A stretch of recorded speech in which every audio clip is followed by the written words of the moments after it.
Are you the Oklahoma City bomber? Maybe one of the benefits of me talking to you today is that you'll see that maybe not everything is true that you've heard about me.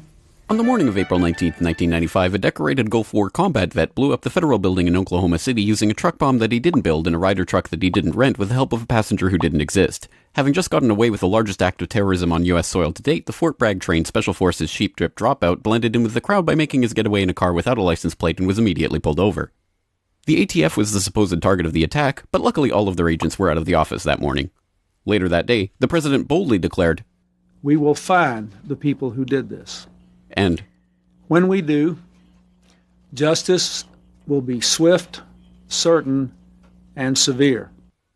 Except for John Doe number 2. John Doe number 2. John Doe number 2.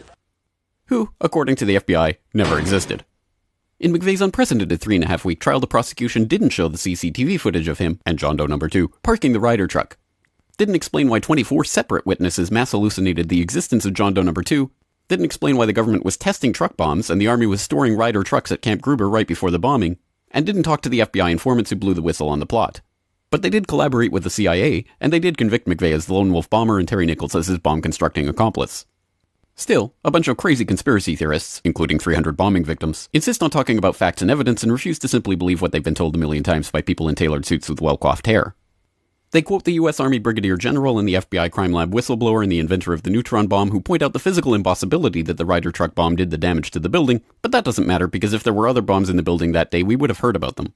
The second explosive was found and defused. I think he said another bomb. The Justice Department is reporting that a second explosive device has been found. They then found a third device, which was also larger than the first. And I see another bomb truck going, so apparently they're going to try to get out that third bomb. The FBI claims to have lost the footage showing McVeigh and John Doe number 2 parking the truck in front of the Murrah building that morning, but that's understandable because the Bureau has a lot of important evidence to store. Terry Nichols insists the FBI was involved in the plot, but thankfully a judge has saved us the trouble of listening to him by preventing lawyers from deposing him. There was a bomb squad truck parked across the street 2 hours before the blast, but that just shows the authorities were prepared for anything. And other documents obtained by 2020 show that someone called the Executive Secretariat's office at the Justice Department in Washington and said the Murrah building had been bombed.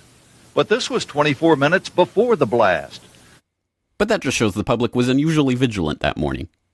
Also, apparently, before the bombing, Governor Frank Keating's brother, Mark, had been working on a novel about a terrorist bombing in Oklahoma City. Stranger still, one of the characters in the novel was named Thomas McVeigh. But that's probably just a coincidence. McVeigh wrote a letter to his sister where he admitted to being a secret Special Forces operative, and he complained to friends of the pain in his ass from an Army-implanted microchip, but that's crazy because if he didn't actually leave the Army in 1991, there would be proof of that. McVeigh was not executed on May 16, 2001 as scheduled because the FBI had failed to turn over thousands of pages of evidence to McVeigh's defense attorneys. But the execution went ahead on June 11th. In a highly unusual and secret agreement, no autopsy was performed. One witness said he was still breathing, and the prison officials admitted his hearse was a decoy. Then, the case was officially closed. And if you question any part of this story, you are a paranoid wingnut birther, truther, tenther, prepper conspiracy loon who'd bring up any of these points ever again. Ever. This message has been brought to you by the friends of the FBI, ATF, DOJ, CIA, SPLC, MSM, and the U.S. Army.